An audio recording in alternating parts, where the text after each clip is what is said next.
నమస్కారం. లైవ్ షోకి స్వాగతం. ముందుగా అతిథుల పరిచయం. శ్రీ ఇంద్రనీల్ గారు, ప్రముఖ విశ్లేషకులు, రాజకీయ వ్యూహకర్త. శ్రీ శేఖర్ రెడ్డి గారు, వైఎస్ఆర్ కాంగ్రెస్ పార్టీ అధికార ప్రతినిధి. తెలంగాణ వార్త చూస్తే పాలమూరులో నీ జెండా ఎగరనీయ, ఇక గడ్డ మీద కూడా మొలకెత్తనివ్వం. ఇక్కడి గడ్డ అంటే మహబూబ్నగర్లో కూడా మొలకెత్తనివ్వం. నీ గుర్తు ఇక మర్చిపో. రేవంత్ రెడ్డి సవాల్. చర్చకు సిద్ధమా ఈ 2.5 ఏళ్ల పాలనలో అభివృద్ధి మీద?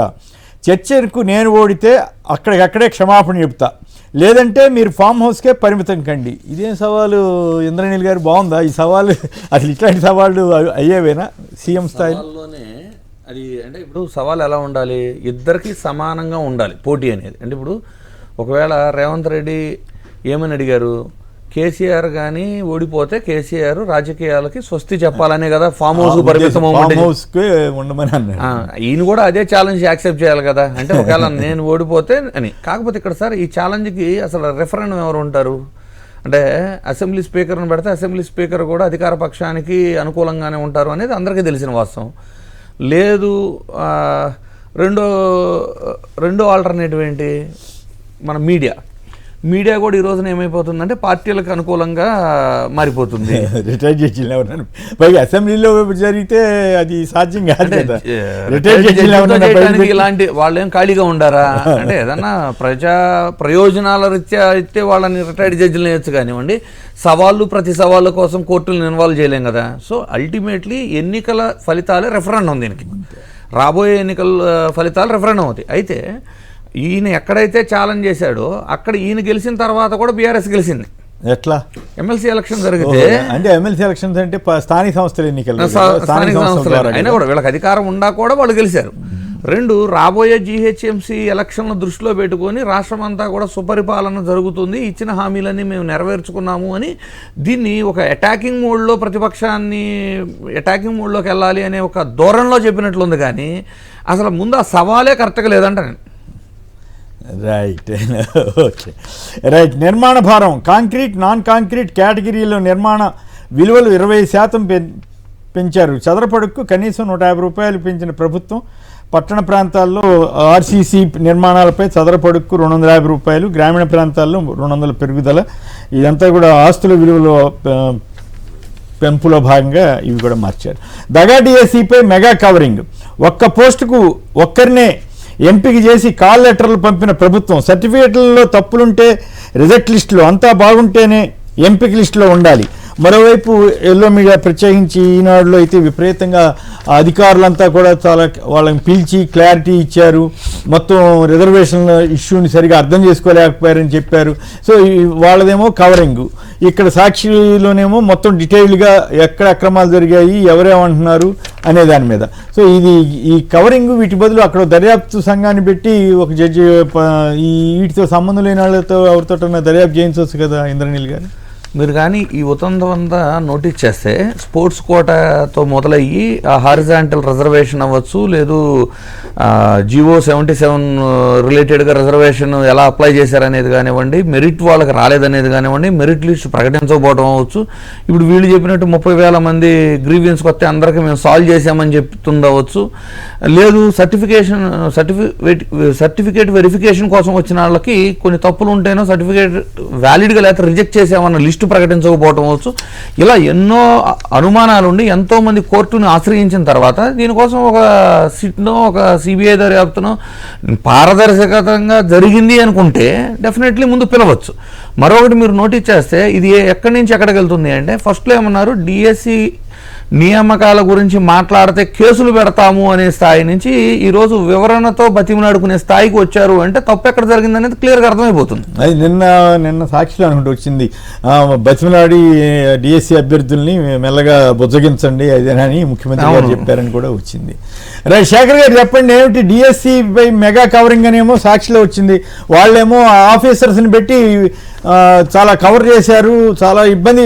కవరింగ్ అప్కి ప్రయత్నమా లేకపోతే నిజంగానే అక్రమాలు లేకుండా అభ్యర్థులు సంతృప్తి చెంది ఉంటారా? నమస్తే అండి కొమ్మినేని గారు, మీకు ఇంద్రనీల్ గారికి, సాక్షి టీవీ వీక్షకులందరూ కూడా గుడ్ మార్నింగ్ సార్. అసలు డిఎస్సిలో ఎంత అవకతవకలు జరిగాయి అని చెప్పేసి ఇంత పెద్ద ఎత్తున అభ్యర్థులందరూ కూడా ఆందోళన చేస్తుంటే మంత్రి ఎక్కడికి పోయారు సార్? విద్యాశాఖ మంత్రి నోరు మెదపకుండా ఎక్కడికి పోయారు సార్? నోరు మెదపవలసింది, వివరణ ఇవ్వాల్సింది విద్యాశాఖ మంత్రే కాదా? ఆ విద్యాశాఖ మంత్రి విదేశాల్లో తిరుగుతా ఉన్నాడు సార్. దానికి సమాధానం చెప్పాల్సింది అభ్యర్థులు అడిగేది ఏంటి సార్? 1:1 నిష్పత్తిలో మీరు మమ్మల్ని సర్టిఫికెట్ల వెరిఫికేషన్ పిలిచినప్పుడు మా సర్టిఫికెట్లు అనేవి నకిలీవి కాకుండా సరైనవే అయితే మాకు ఉద్యోగాలు ఇవ్వాలి కదా. ఇది వ్యాలిడ్ పాయింట్ సార్. దీనికి ప్రభుత్వం నుంచి ఏ ఒక్కరు సమాధానం చెప్పారు సార్. నిన్న ఆయన ఎవరు అధికారి ఒక అతను పెట్టారు సార్.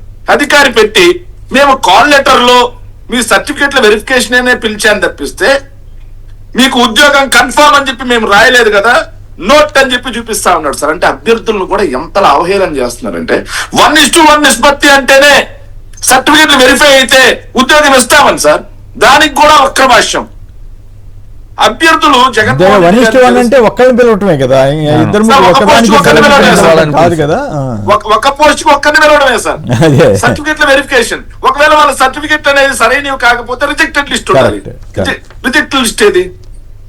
ఒకవేళ వాళ్ళకి ఎంపిక అయిన ఉంటే అర్హత సాధించిన వాళ్ళ లిస్ట్ ఉండాలి. ఆ లిస్ట్ ఏది సార్? మెరిట్ లిస్ట్ అనేది ఎవరికైనా ఇంతకు ముందు డిఎస్సి అంటేనే డిస్ట్రిక్ట్ సెలక్షన్ కమిటీ సార్.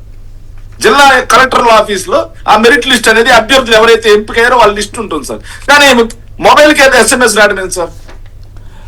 అంటే నేను ఇవాళ ఈనాడు చూస్తే అసలు మొత్తం అంతా అంటే ఎంత కంగారు పడుతున్నట్లు అనుకోవాలా, లేకపోతే ప్రభుత్వం భయపడుతుందా, యూత్లోకి ఇది బాగా వెళ్ళిపోయిందనే ఫీలింగ్గా?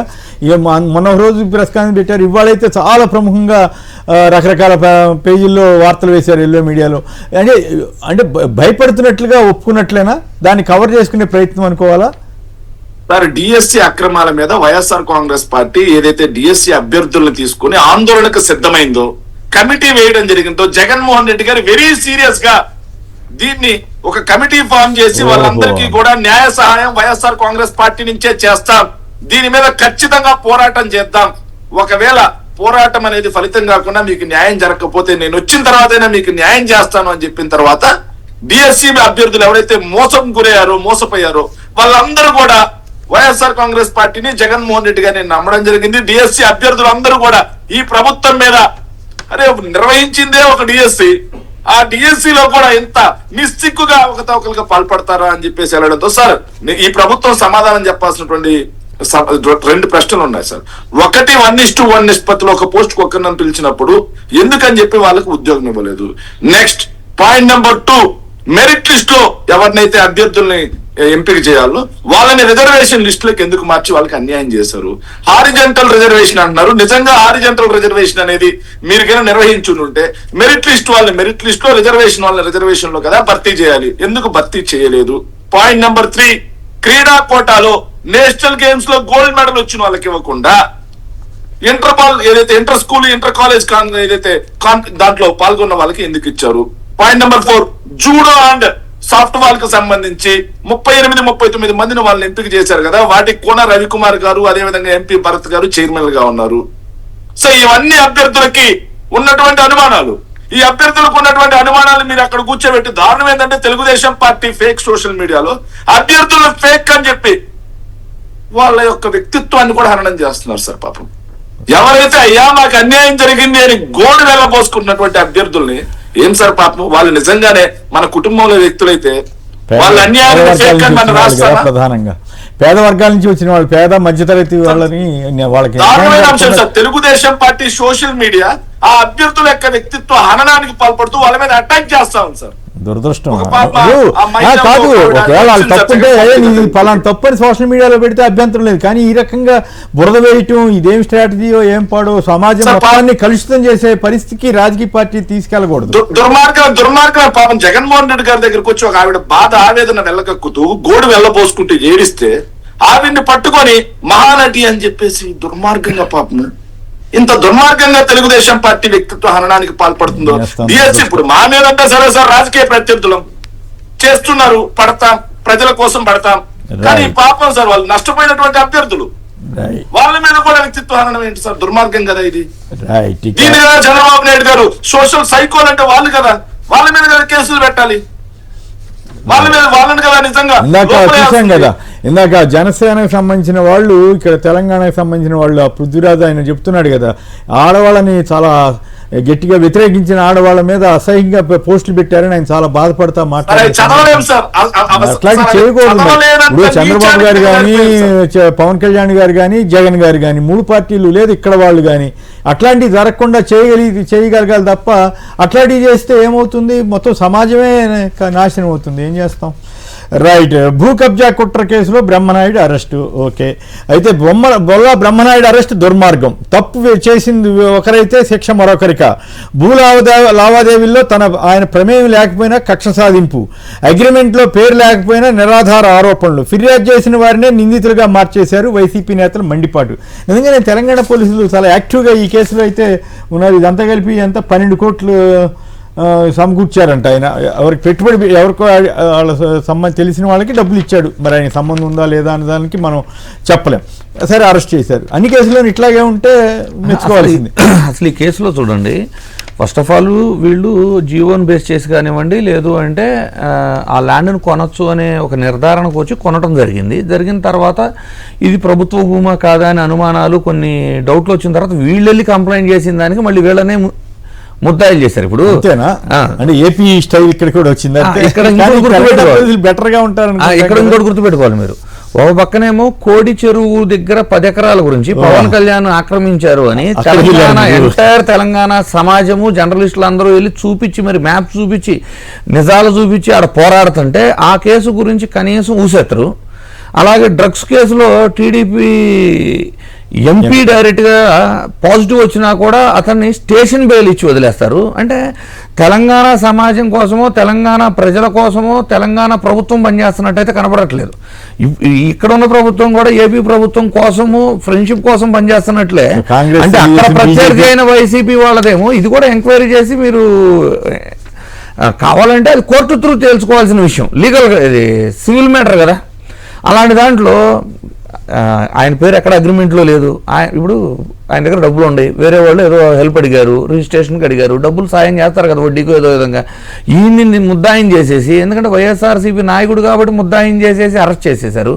మరి తెలంగాణ ఎంటైర్ సమాజం పోరాడుతుంది కదా కోడి చెరువు విషయంలో, మరి అక్కడ ఎందుకు చర్యలు తీసుకోవట్లా? సో నేనేమంటా అంటే, నేను ఇప్పుడు బొల్లా బ్రహ్మనాయుడు కేసును కూడా నేనేమి సమర్థించట్లా. కాకపోతే నేనేమంటానంటే వాళ్ళ యాక్టివిటీస్, వాళ్ళ యాక్షన్ ప్లాన్ అనేది అందరికీ సమానంగా ఉండాలంట వాళ్ళ యాక్షన్స్. కానీ రేవంత్ రెడ్డి గారు ఎందుకు ఈ విషయంలో కొంచెం మామూలుగా అయితే ప్రొఫెసర్ నాగేశ్వర గారి ఇష్యూలో జాగ్రత్తగానే బాగానే హ్యాండిల్ చేశాడని ఫీలింగ్ ఉంది. కానీ ఇతర విషయాల్లో ఎందుకు ఆయన టీడీపీ వాళ్ళకి, లేదా టీడీపీ అక్కడ బీజేపీ, జనసేన వీళ్ళందరితోటి ఆయన మ్యాచ్ ఫిక్సింగ్ కొనసాగించక తప్పని పరిస్థితి ఏమో తెలియదు. కానీ నాగేశ్వర గారి ఇష్యూలో ఎట్లయితే కరెక్ట్గా ఉన్నారో ఆ రకంగా ఇక్కడ లేదు. అంటే ఏం చేస్తారు సార్, ఆ రోజున కాంగ్రెస్ అధికారంలోకి వచ్చినప్పుడు 2023లో గాంధీ భవన్లో కాంగ్రెస్ జెండాల కంటే టీడీపీ జెండాలు ఎక్కువ చూసాం. మరి ఆ కృతజ్ఞత. కానీ విచిత్రం ఏంటంటే ప్రధాని మోడీ గారు కానీ, అమిత్ షా గారు కానీ, ఇక్కడ బీజేపీ నాయకులు కానీ వాళ్ళెవరు ఫీల్ అవరు. అది గొప్ప విషయం.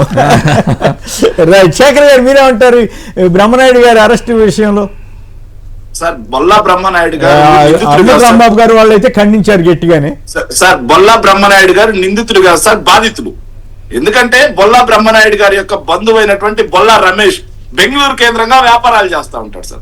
అతను ఒక రియల్ ఎస్టేట్ బ్రోకర్లు ఎవరైతే ఉన్నారో వాళ్ళు చెప్పినటువంటి ల్యాండ్ కొనడం కోసం ఆ ల్యాండ్ చూసుకొని, ఏదైతే రియల్ ఎస్టేట్ బ్రోకర్లు ఇచ్చినటువంటి డాక్యుమెంట్లు చూసుకొని, ఈ ల్యాండ్ నాకు తక్కువకు వస్తుంది కొనుక్కుందాం అని చెప్పేసి బొల్లా రమేష్ అనే అతను బొల్లా బ్రహ్మనాయుడు గారి దగ్గర నుంచి ఆర్థిక సహాయం పొందారు.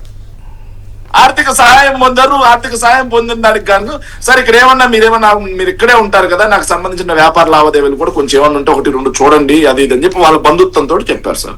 చెప్పిన తర్వాత అగ్రిమెంట్స్ మొత్తం కూడా బొల్లా రమేష్ గారి పేరు మీద చేసుకున్నారు సార్. బొల్లా రమేష్ గారి పేరు మీద చేసుకున్న తర్వాత ఎంతసేపటికి కూడా భూమిని రిజిస్ట్రేషన్ కి రావట్లేదు సార్. వాళ్ళు రిజిస్ట్రేషన్ రాకపోవడంతో ఏంద్రా ఇది అవకతవకలుగా ఉంది అని చెప్పేసి వీళ్ళే బొల్లా రమేష్ అనే అతను అధికారులకి కంప్లైంట్ ఇచ్చాడు సార్. అంటే బాధితున్నాయా నేను అని చెప్పి అధికారులకు కంప్లైంట్ ఇస్తే వీళ్ళని నిందితులుగా మార్చి వీళ్ళని అరెస్ట్ చేశారు. అంటే మరి నిజంగా మొన్న ఎన్టీఆర్ విగ్రహం పెట్టినప్పుడు తెలుగుదేశం పార్టీ ఫ్లెక్సీ వేసి అందులో రేవంత్ రెడ్డి గారు ఫోటో పెట్టినందుకు న్యాయం జరుగుతున్నట్టుంది సార్. నిజంగా దుర్మార్గం సార్ ఇది. డ్రగ్స్ కేసులో అడ్డంగా దొరికిపోయిన అతని మీద ఎందుకు చర్యలు లేవు? కోడి చెరువు కేసు, కోడి చెరువు మీద తెలంగాణ సమాజం మొత్తం జర్నలిస్టులతో సహా కనీసం నీకు సిక్కం పట్ట అంటే వాడుకోవాలి, దాని మీద ఫెన్సింగ్ వేసేదేంది నువ్వు? ఆయకట్టుకు వెళ్ళే చెరువు కాలువ అయితే ఏందో కాలువను మూసేసేదేంటి నువ్వు? శాశ్వత నిర్మాణాలు చేపట్టేదేంటి? మరి దాని మీద ఎందుకని చెప్పి తెలంగాణ ప్రభుత్వం ఈ రోజుటి వరకు కనీసం చర్యలు చేపట్టలేదు, సర్వే ఎందుకు చేయట్లేదు?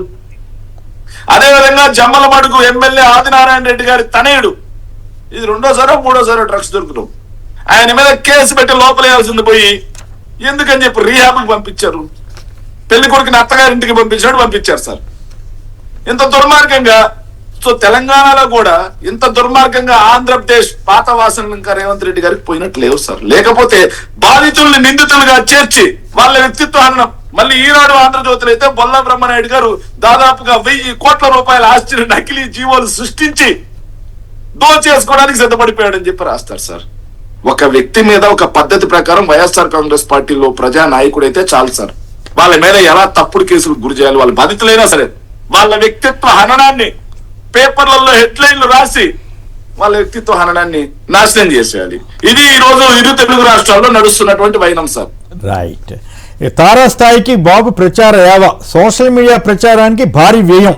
ఈ ఆర్థిక సంవత్సరం తొలి విడతగా 40.22 కోట్లు విడుదల. సో ఇటువంటి వాడికి బాగానే డబ్బులు దొరుకుతున్నాయి అనమాట, మిగతా వాడికి డబ్బులు ఉండలేదు. కానీ సో సోషల్ మీడియాలో ఇప్పుడు ప్రచారం సరిపోవట్లేదా? బోల్డ్ ఎల్లో మీడియా ఎంత ఉంది కదా, వాళ్ళు అప్పు చేస్తే అది రాష్ట్ర ప్రయోజనాల కోసం, అంతే, ప్రచారం కోసం కాదు. ఒక పాయింట్ సార్.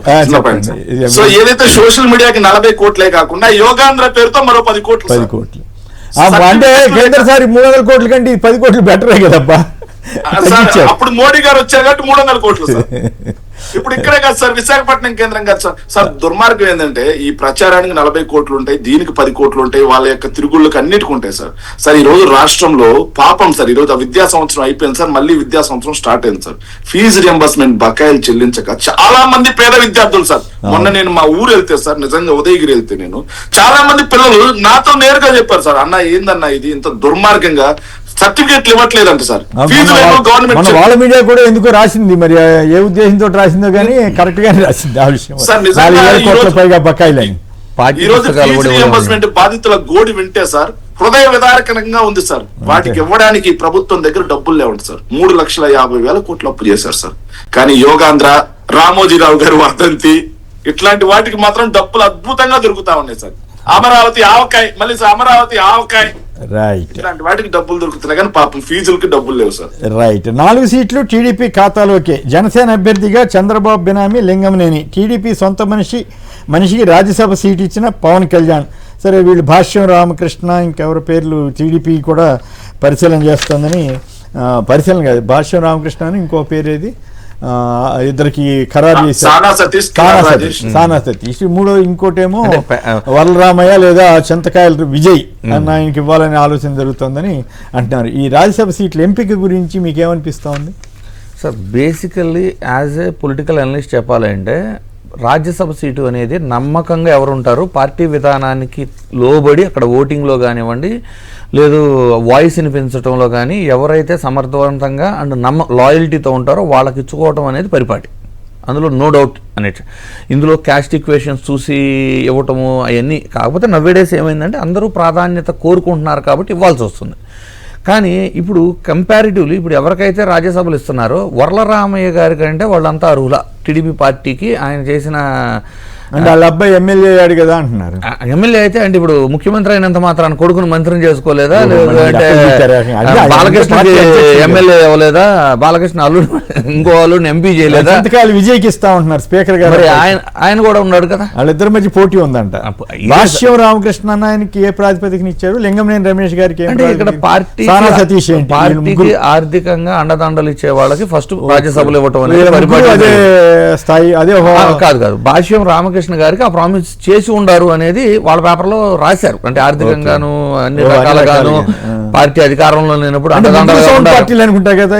ఈ రకంగా చూస్తే ముగ్గురు సౌండ్ పార్టీలే కదా, లింగంనేని రమేష్ చంద్రబాబు గారు ఇల్లు అయిందే అని అంటారు కదా, అయిందేనని చెప్తారు కదా, అలాగే ఆయనకి బోల్డ్ ఆస్తిపాస్తులు. చూడండి, అట్లాగే రామకృష్ణ గారి గురించి మీరు చెప్పారు, సానా సతీష్ గారి గురించి ఆంధ్రజ్యోతి వాళ్ళే అప్పట్లో చాలా బేభత్సంగా ఆయన మీద వ్యతిరేకంగా రాశారు. సరే, తర్వాత మద్దతు ఇస్తున్నారు, అది వేరే విషయం.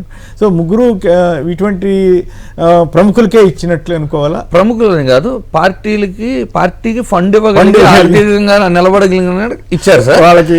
జగన్ గారు ఏంటంటే అవన్నీ చూసుకోకుండా సామాజిక న్యాయం అనుకుంటూ నమ్మి ఉండారు అని కొంతమందికి ఇచ్చారు.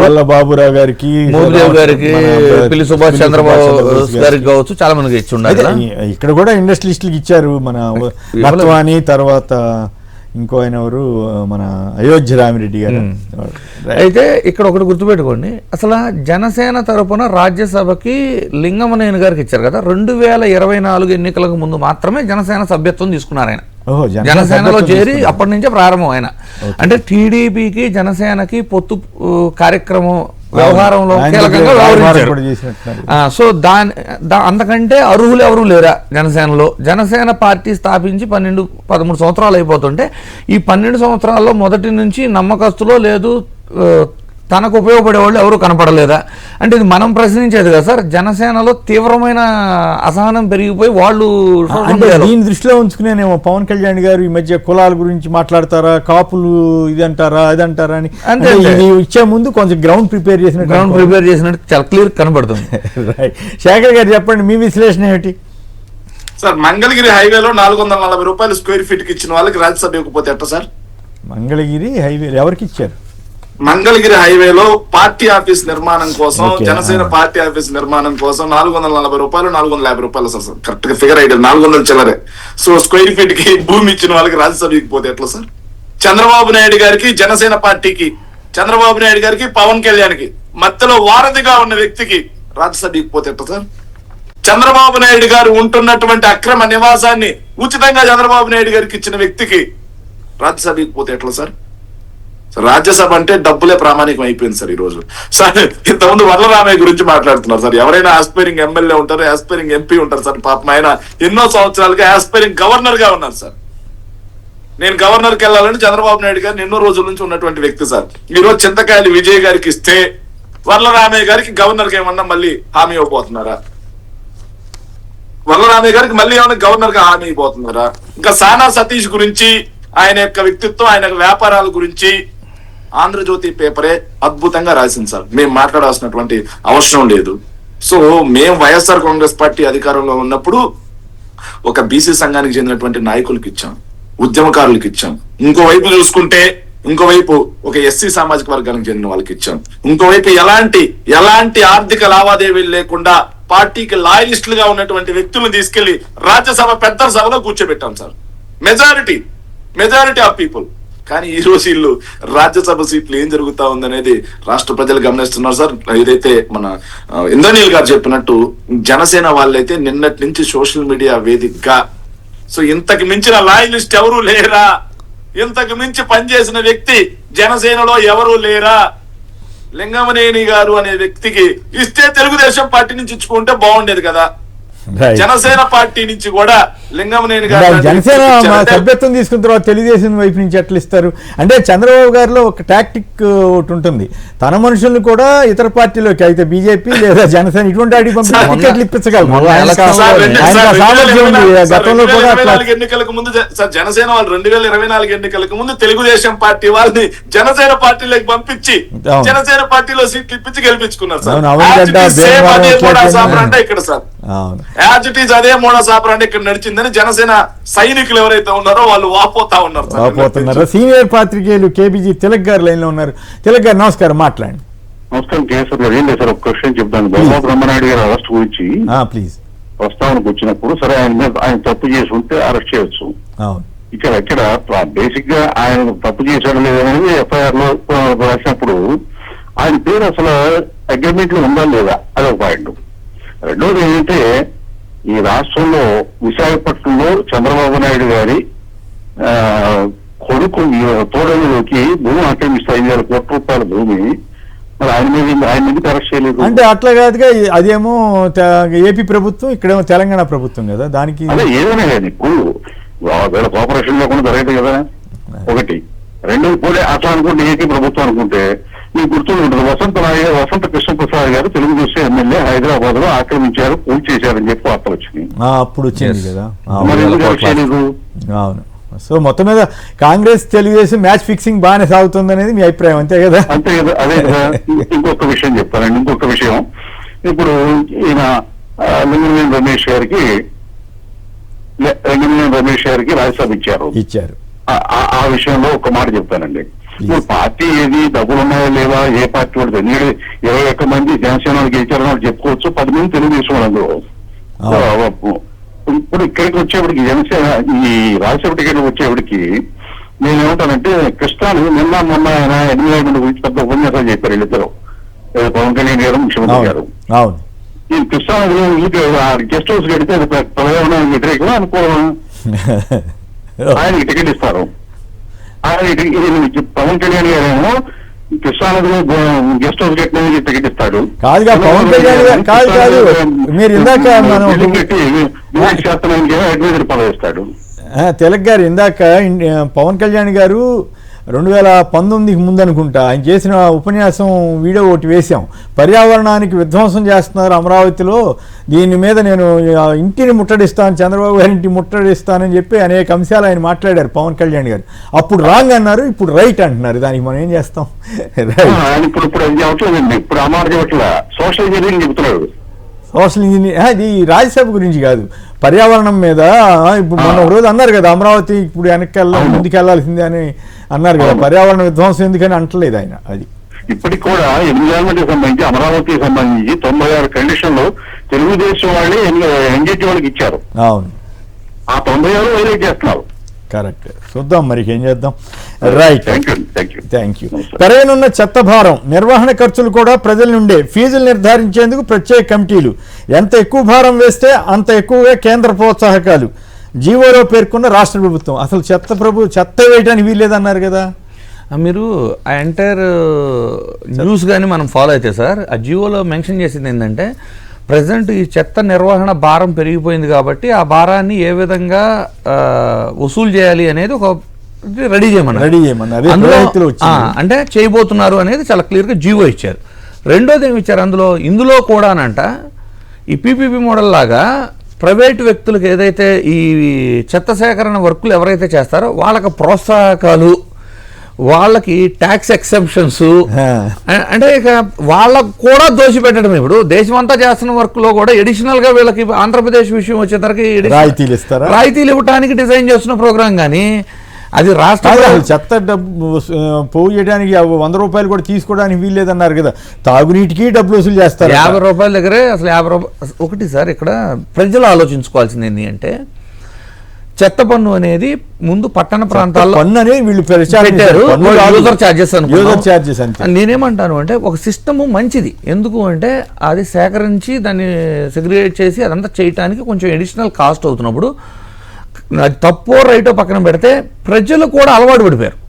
దాన్ని చెడగొట్టారు. ప్రజలు కూడా అలవాటు పడిపోయి శుభ్రత అనేది పెరిగింది. ఎంత అసహ్యంగా మాట్లాడారు ఆ రోజున. చెత్త బూతులు కూడా మనం మాట్లాడాలి. ప్రతిపక్షం ఉండి వాళ్ళు మాట్లాడతాం, పక్కన పెడతాం సార్. పద్ధతిగా మాట్లాడారు. నేనేమన్నా అంటే ఈ సిస్టమ్ వలన ప్రజలకు లాభమే జరిగింది. ఆసుపత్రుల్లో సైతం ప్రవేశపెట్టింది చంద్రబాబు గారి టైంలోనే, గతంలో 25 ప్రభుత్వ హాస్పిటల్లో. ఇప్పుడు ఆయనే మళ్ళీ యోగా ఛార్జీలు పెడతారని ఆయనే తిడతాడు, మళ్ళీ ఇప్పుడు ఆయనే వేస్తారంటున్నారు. మరి ఏం చేస్తాం? రైట్, మనోడే పెట్టేద్దాం. ఈనాడు కిరణ్ వియంకుడికి పోలవరం. రాయల రఘు సంస్థ ఆర్వీఆర్ ప్రాజెక్టు పనులు చేస్తున్నందుకు భారీ నజరానా. ఎడమ కాలువ 5వ ప్యాకేజీలో మిగిలిన పనుల అంచనా వ్యయం 352 కోట్ల నుంచి ఏకంగా 796 కోట్లు. కేవలం 20 నెలల్లోనే అంచనా వ్యయం 444 కోట్లు పెంచారట. మరి ఊరికే వస్తాయా డబ్బులు? ఊరికి కదా. నాసిరకం పనులకు 102 కోట్ల నజరానా. కళ్యాణదుర్గం టీడీపీ ఎమ్మెల్యే అమిల్నేనికి సర్కారు బొనంజా. సో ఇట్లాంటి చూస్తుంటేనే ఆశ్చర్యం. అలాగే ఈ పర్యావరణానికి సంబంధించి చంద్రబాబు గారి స్పీచ్, వీటన్నిటి మీద మనం చర్చలోకి వెళ్దాం. ఇంకా మరికొన్ని విశేషాలు మీ దృష్టికి తీసుకొస్తాను. Square feet high rate. High court శాశ్వత భవనం పనులు వెలుపల పనులకు 547 కోట్లు అంట. మొత్తం పనులు చేపట్టేందుకు ఏజీఎల్ అమరావతి డెవలప్మెంట్ కార్పొరేషన్కి అనుమతి ఇచ్చినట్టున్నారు. 2027 కోట్లు అంట. ఏం పెరిగిపోతున్నాయండి రేట్లు. రాష్ట్రంలో 50% పచ్చదనమే లక్ష్యం చంద్రబాబు గారు. హరితాంధ్రప్రదేశ్ నిర్మాణమే లక్ష్యం. మరి విశాఖ అమరావతిలో జరుగుతున్నది విధ్వంసం అని ఆయనే అన్నారు, పవన్ కళ్యాణ్ గారు అన్నారు. ఇప్పుడేమో మద్యం బాటిల్కి 10 రూపాయలు అదనంగా ఎట్లా వసూలు చేస్తారని అంబటి రాంబాబు గారు ప్రశ్నించారు. అమరావతిలో భూ కేటాయింపులంట చాలా సంస్థలని అటని ఇటు. పోలవరానికి మహానది జలాలు ఉత్తరాంధ్రకు అందించేలాగా ప్రవాహ మార్గం మార్పు జాతీయ జల అభివృద్ధి సంస్థ సమావేశం అంగీకారం అంటూ ఒక వార్త ఇచ్చారు. బెజవాడలో చీకటి సామ్రాజ్యం.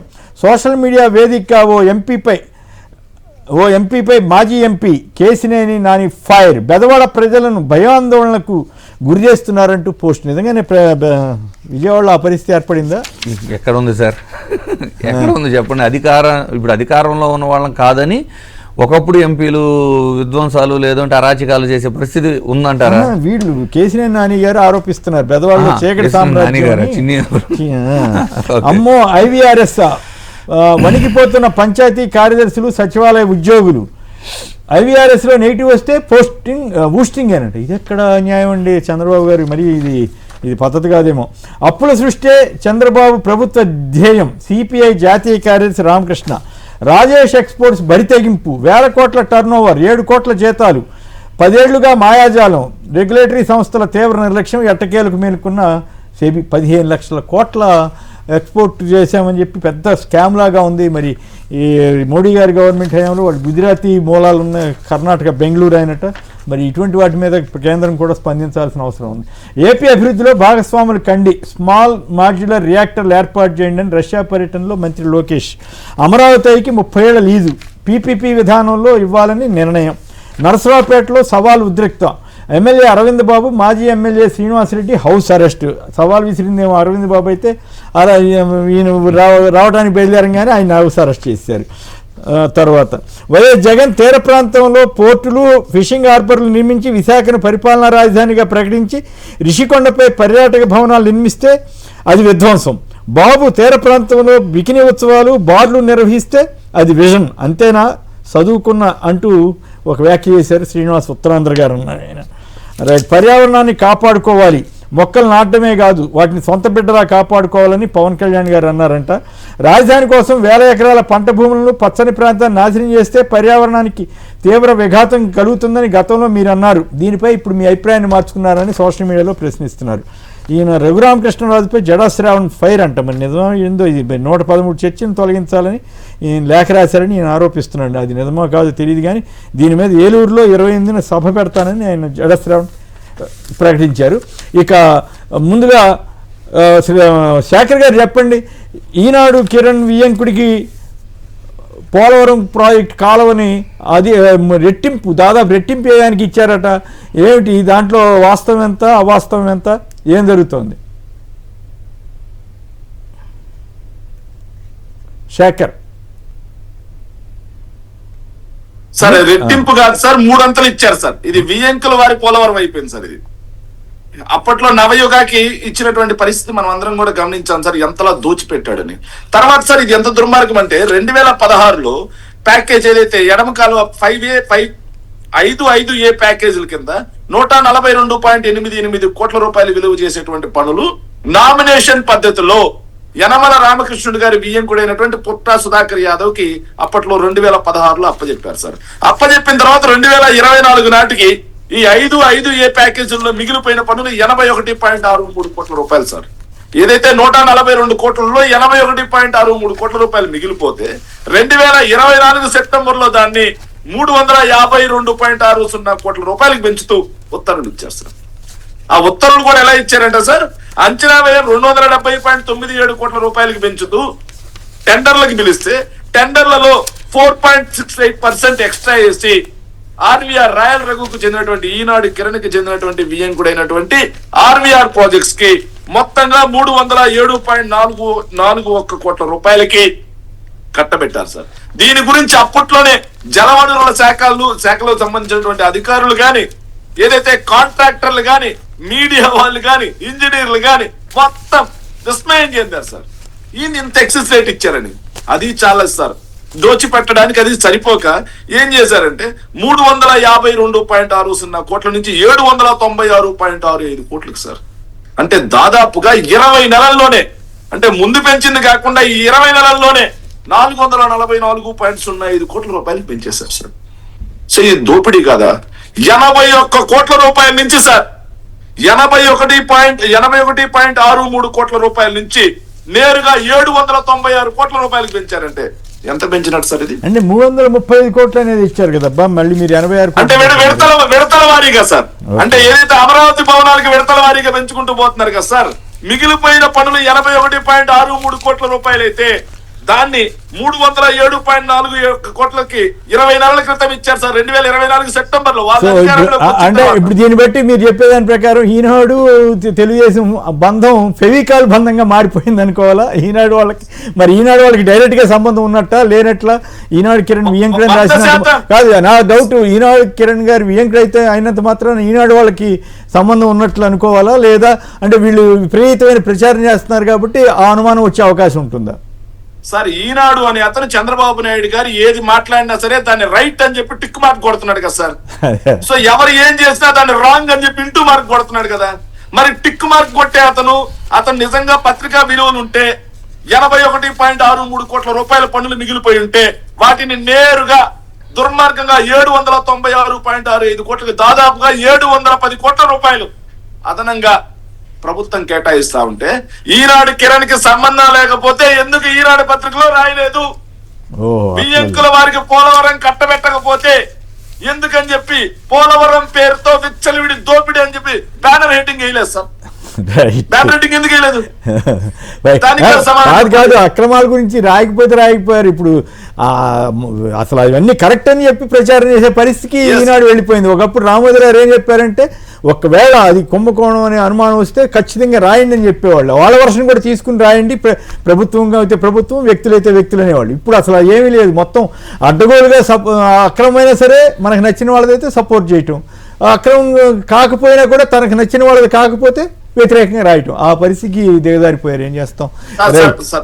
ఒక్క పాయింట్ సార్, ఈ ప్రభుత్వం కూడా దోపిడీ ఎలా చేస్తుందంటే సార్ ఒకేసారి పెంచట్లేదు సార్. ఈ పాయింట్ మీరు బాగా గమనించాలి సార్. హైకోర్టు కూడా అంతే, మీరు చెప్పిన దాని ప్రకారం బయట వీటి కోసం 507 కోట్లు అంట కేవలం ఒక బిల్డింగ్ చుట్టూరా. ఏందో మరి సార్ ఒక్కసారి పెంచకుండా 81 కోట్ల నుంచి 350 కోట్లు, 350 కోట్ల నుంచి 700కి అది ఎంతవరకు వెళ్తుందో చూడాలి సార్ ఈ అవినీతి. Right, okay. మీకేమనిపిస్తుంది? నిజంగానే ఈనాడు వాళ్ళకి లింక్ ఉన్నట్లేనా? వాళ్ళు అందుకే ప్రభుత్వానికి కాదనలేని పరిస్థితిలో పడి అంత బలహీనంగా మారిపోవడానికి, అంత భజన చేయడానికి అదే కారణమా? అంటే ఆబ్వియస్లీ ఎట్లుంటుంది అంటే వాళ్ళ వియంకులు ఇవన్నీ పక్కన పెడితే వాళ్ళ అండర్స్టాండింగ్స్ వాళ్ళకు ఉన్నాయి. ఇది 10 రెట్లు పెంచినట్టు, ఆల్మోస్ట్ 81 కోట్ల నుంచి 790 కోట్ల వరకు విడతల వారీగా పెంచుకుంటూ జస్ట్ మిగులు పనులు లాంటి వాటికి ఇంత కేటాయింపులు అంటే 10 times పెంచడం అంటే డెఫినెట్లీ ఇందులో కిడ్కో ప్రో కైండ్ ఆఫ్ యాక్టివిటీస్ ఉంటాయి అనేది జనరల్గా ప్రజలు ఎక్స్పెక్ట్ చేసే పరిస్థితి ఉంటుంది. ఇక్కడ ప్రధానంగా నోటీస్ చేయాల్సింది ఏంటి అంటే ఒక 10 to 15% వేరియేషన్ దాటితే దాన్ని నామినేషన్ పద్ధతి మీద ఇవ్వడానికి లేదు, అదొక రూల్ ఉంది. ఇక్కడ 50% అంటే ఇప్పుడు 84 కోట్ల వరకుని 790 కోట్ల వరకు తీసుకెళ్ళినప్పుడు దీనికి టెండర్ ప్రాసెస్ ఎందుకు పిలవట్లేదు అనేది ప్రధానమైన చర్చ యాక్చువల్గా. ఇది ఒకటి. రెండోది హైకోర్టు విషయానికి వద్దాం. జార్ఖండ్లో 2023లో కట్టిన కొత్త హైకోర్టుకి అయిన ఖర్చు 600 కోట్ల లోపే. అది కూడా ఏంటి, మన ఆంధ్రప్రదేశ్లో కడుతున్నంత దాని ఎస్ఎఫ్టీకి ఈక్వల్గా 13 లక్షల స్క్వేర్ ఫీట్ ఎస్ఎఫ్టీతో భారీ హంగులతోనే కట్టారు దాన్ని కూడా. దానికైన ఖర్చు అండ్ ఇంకోటి ఏంటి, ఎకరాలు. ఒకవేళ వీళ్ళు ఏదో రేపు చెప్తారు మా దగ్గర ఎకరాలు ఎక్కువ అని, ఇక్కడ 45 ఎకరము 50 ఎకరము, అక్కడ 165 ఎకరాలు మళ్ళీ జార్ఖండ్లో.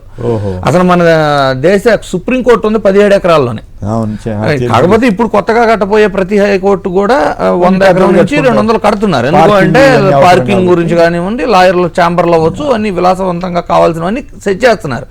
అయితే ఇక్కడ 165 ఎకరాల్లో 13 లక్షల ఎస్ఎఫ్టీతో కడితే 600 కోట్లు అవ్వలేదు. కానీ జార్ఖండ్లో కట్టారు, జమ్మూ కాశ్మీర్లో కట్టారు, ఇప్పుడు తెలంగాణలో కట్టింది కూడా 1000 కోట్ల బడ్జెటే కొత్తగా రాజేంద్ర నగర్ లో కడుతున్న దానికి శాంక్షన్ చేసిన బడ్జెట్. కానీ మన దగ్గర మాత్రం అది నిరంతర ప్రక్రియలాగా పెరిగిపోతూనే ఉంది. దీన్ని ప్రజలు ఐఏఎస్ ఆఫీసర్ క్వార్టర్ల సదుపాయాల కోసం 99 కోట్లు 94 కోట్లు. ఇప్పుడు ఏదన్నా వీటిని ప్రశ్నిస్తే, అంటే అక్కడ అవినీతి జరుగుతుంది అని ప్రశ్నిస్తే అమరావతికి వ్యతిరేకం, వీళ్ళు రాజధానికి వ్యతిరేకం, ఈ గ్రామాల రైతుల యొక్క మేలు చూడలేని వాళ్ళు అనే టైప్ లో మాట్లాడుతున్నారు తప్పితే ఆన్సర్ చేయట్లేదు. వీళ్ళు ఎందుకు ఇవ్వాల్సి వచ్చింది అంటే టెండర్ ప్రాసెస్ లేకుండా నామినేషన్ ఎందుకు ఇవ్వాల్సి వచ్చింది, లేదు ఇంతగా ఎందుకు పెరగాల్సి వస్తుంది, మిగిలిన రాష్ట్రాల్లో లేని ఖర్చు కేవలం ఆంధ్రప్రదేశ్లో ఎందుకు అవుతుంది, ఇలా అడిగితే ఇది వీళ్ళు అమరావతికి వ్యతిరేకం, రాష్ట్ర ప్రయోజనాలకు వ్యతిరేకం, ఇలాగే మాట్లాడుతున్నారు.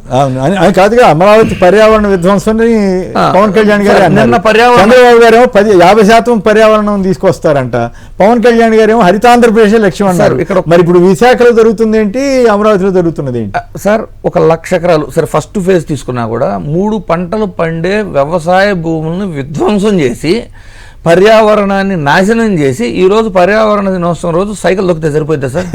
2 వీళ్ళేంది రేపు రాబోయేది మళ్ళీ ఒక 10 రోజుల్లోనే ఏమో మనకి యోగా డే అంట. మరి ఆ రోజు కూడా సైకిల్ మీద వస్తారా మీరు? 25,000 మందిని అమరావతి గ్యాదర్ చేయాలని చూస్తున్నారు కదా, మరి ఇది దుబారా ఖర్చు అవుదా? లేదు ఆ రోజు ఇంధనం సేవ్ చేయరా, ఆ రోజు పర్యావరణాన్ని కాపాడరా? అంటే ఏ రోజు సైకిల్ మీద వెళ్తుంటే వెనకాల పోలీస్ ఆఫీసర్లు వాళ్ళందరూ నానా పాటలు పడ్డారు. ఇక్కడ వీళ్ళిద్దరు చూడండి సార్, ఇద్దరు 2 వేరు పార్టీలు, వీళ్ళ యొక్క సిద్ధాంతాలు కూడా వేరు. అంటే ఒక స్టాండ్ ఉన్న పార్టీలు కూడా కాదు, టీడీపీ అండ్ జనసేన. 2047 గురించి ఇద్దరు చెప్పారు, ఏది పర్యావరణ దినోత్సవం రోజు. ఈయనేం చెబుతాడు, 50% గ్రీన్ కవర్ చేస్తా అన్నాడు. గ్రీన్ కవర్ అంటే అటవీ భూములుగా డెవలప్ చేయడం సార్. సామాజిక అడవులు అంటే అర్బన్ ఫారెస్ట్ ఇవి కూడా వస్తాయి సార్. అర్బన్ ఫారెస్ట్ అని రానండి. ఇప్పుడు అసలు ఆంధ్రప్రదేశ్లో ఉన్న ల్యాండ్ భౌగోళికంగా ఎలా ఉంది? 40% వ్యవసాయ భూమి ఉంది, ఒక 8 to 9% పడు భూములు అంటాం వ్యవసాయానికి వాడేవి అయ్యండి. అంటే 48% వరకు వ్యవసాయ భూములు పడు భూములు ఉండి, 22% అటవీ భూములు ఉండి, మిగిలిన 20%లో 13% ఏమో మన నివాసానికి పట్టణ ప్రాంతాలు అవ్వచ్చు, రోడ్లు అవ్వచ్చు, వీటన్నిటికీ ఒక 12 నుంచి 13% ఏముంది. ఇప్పుడున్న అంటే యాక్చువల్గా వ్యవసాయానికి పనికిరాని బంజరు భూములు లాంటి పొలాలు కేవలం 8% ఉండే. ఈయన ఏం చదువుతున్నాడు, గ్రీన్ కవర్ 50% చేస్తే ఎలా పాసిబిలిటీ? సీరియస్ తీసుకుంటారు. చంద్రబాబు గారు ఏం చదువుతారు? కాదు, విశాఖలో డేటా సెంటర్ల మీద పెద్ద గొడవ జరుగుతుంది. సిపిఎం డేటా సెంటర్ అమెరికా వాళ్ళంతా డ్రగ్ పార్క్ వలన మత్స్య సంపద పోతుంది, అదే పర్యావరణానికి ఇబ్బంది. కొండలన్నీ కొట్టేస్తే పర్యావరణ దినోత్సవం కాబట్టి పర్యావరణం గురించి మాట్లాడతాం మనం. ఇప్పుడు పర్యావరణాన్ని రక్షిస్తూ డేటా సెంటర్లు పెడితే అభ్యంతరం లేదు, కానీ కొండలకి అప్పుడు బిల్డింగ్లు కడితేనే. చూడండి ఇంకొక పాయింట్ చెబుతారు. చంద్రబాబు గారు 2047 యొక్క తన విజన్లో ఏం మెన్షన్ చేశారు? ప్రస్తుతం ఉన్న అర్బనైజేషన్ కేవలం 13% ఆంధ్రప్రదేశ్లో, అర్బనైజ్ ని 60% పెంచే విధంగా పనిచేస్తాను అని మాట్లాడారు. 60%. అప్పుడు ఏం చేయాలి నువ్వు? పొలాలు వ్యవసాయాన్ని తగ్గించి కాంక్రీట్ జంగిల్, ఇప్పుడు ఏదైతే అమరావతిలో పచ్చని వాతావరణాన్ని తీసేసి కాంక్రీట్ జంగిల్ చేశామో సిమిలర్గా చేయాల్సి వస్తాం. అసలు మీరు పర్యావరణాన్ని ఒక పక్క విధ్వంసం చేస్తూ, ఇవి కాకుండా అక్రమ ఇసుక తవ్వకాలు, అంటే నేషనల్ గ్రీన్ ట్రిబ్యునల్ వార్నింగ్లు ఇన్ని పెట్టుకొని పర్యావరణ దినోత్సవం రాగానే నిజంగా అసలు పర్యావరణం అంటేనే వీళ్ళు మాత్రమే పరిరక్షించగలరు అనే విధంగా స్టేట్మెంట్లు. ఓకే, శేఖర్ గారు చెప్పండి, ఏమిటి పర్యావరణ దినోత్సవం రోజున వాళ్ళ ఉపన్యాసాలు అయితే బాగానే ఉన్నాయి, కానీ నిజంగా వాళ్ళు చేస్తున్నారా? విశాఖలో కొండల విధ్వంసం, అమరావతిలో పచ్చని పొలాల ధ్వంసం అని పర్యావరణవేత్తల బాధ, వీటి మీద మీ కామెంట్. సార్, విశాఖలో ఇప్పటికే సింహాచలం దేవాలయం యొక్క భూముల్ని డేటా సెంటర్ కేటాయించి విధ్వంసం చేస్తున్న అంశాన్ని మా కొండారాజు, మా మిత్రుడు సహచరుడు అయినటువంటి అతను నీట్ గా చూపించడం జరిగింది సార్. దాంతో పాటుగా ఏదైతే మన రిషికొండ దగ్గర నుంచి భీమిలి వరకు ఉన్నటువంటి కొండల మొత్తాన్ని పిండి చేస్తున్నట్టు అంశాన్ని చూసాం సార్. మొన్నటికి మొన్న సార్ కేంద్ర పర్యావరణ శాఖకి కేంద్ర అటవీ శాఖకి మన రాష్ట్ర అటవీ శాఖ ఒక రిక్వెస్ట్ కూడా పెట్టింది సార్. భీమిలి నుంచి మధురవాడకు వరకు SRZ3 లో ఉన్నటువంటి పొలాన్ని SRZ2 లోకి తీస్తారమ్మని. అంటే SRZ3 అంటే ఏంటంటే సార్, అక్కడ ఎలాంటి శాశ్వత నిర్మాణాలు చేపట్టడానికి లేదు సార్. సముద్రం బీచ్ నుంచి 200 మీటర్ల వరకు కూడా ఎలాంటి శాశ్వత నిర్మాణాలు చేపట్టాలి. Coastal regulatory zone CRZ. So దాన్ని SRZ2 లోకి తీసుకొచ్చారు. అంటే ఆల్రెడీ తెలుగుదేశం పార్టీకి చెందిన వాళ్ళు ఎవరైతే ఉన్నారో అక్కడ కాంక్రీట్ నిర్మాణాలు చేపట్టారు, దాన్ని వైఎస్ఆర్ కాంగ్రెస్ పార్టీ ఇంతకు ముందు ఉన్నప్పుడు తొలగించింది. వాటిని రెగ్యులరైజ్ చేసుకోవడంతో పాటుగా విశాఖ తీర ప్రాంతం మొత్తం కూడా నిర్ధ్వంసం చేసి పడేస్తూ పర్యావరణం గురించి మాట్లాడతారు సార్. ఇప్పుడు కాదు, ఇప్పుడు బీర్ షాపులు అంటే ఆ బీరు షాపులు అనకూడదేమో, పాకలు మన గోవా తరహాలో పాకలు అంటే తాత్కాలిక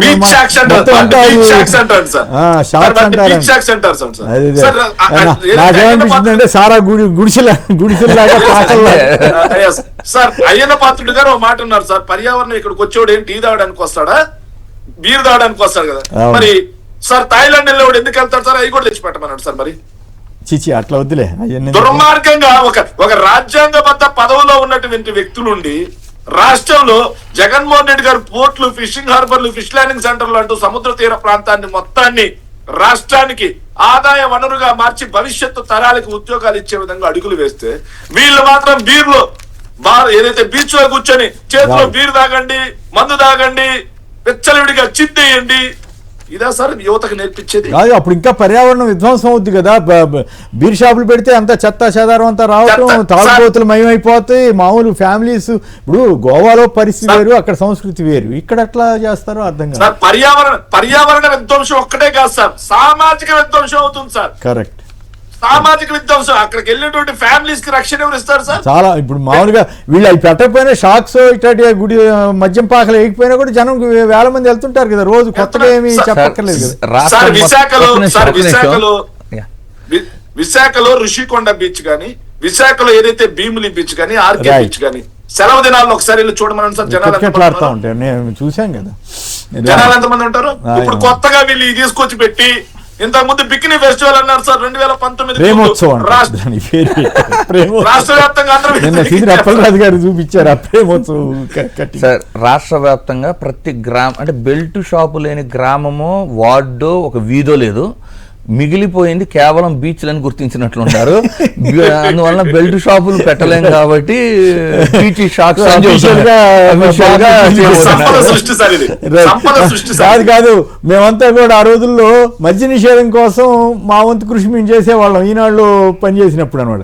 ఇప్పుడు చివరికి మద్య నిషేధం పెట్టిన పార్టీ ఎత్తేయడమే కాకుండా ఇప్పుడు విచ్చలవిడి మద్యాన్ని కూడా ఈనాడు వాళ్ళు సమర్థించే పరిస్థితికి వాళ్ళు వెళ్ళారు. ఏంటో మరి మద్యపాన నిషేధం నుంచి నాణ్యమైన మద్యం వరకు ₹10 ఎక్స్ట్రా వసూలు చేస్తున్నారని అంబటి రాంబాబు గారు ఇందాక స్టేట్మెంట్ కూడా చూసాం. రైట్, చంద్రనీల్ గారు, శేఖర్ రెడ్డి గారు ఇద్దరికి కూడా ధన్యవాదాలు. ఇది నేటి చర్చా కార్యక్రమం. నమస్కారం.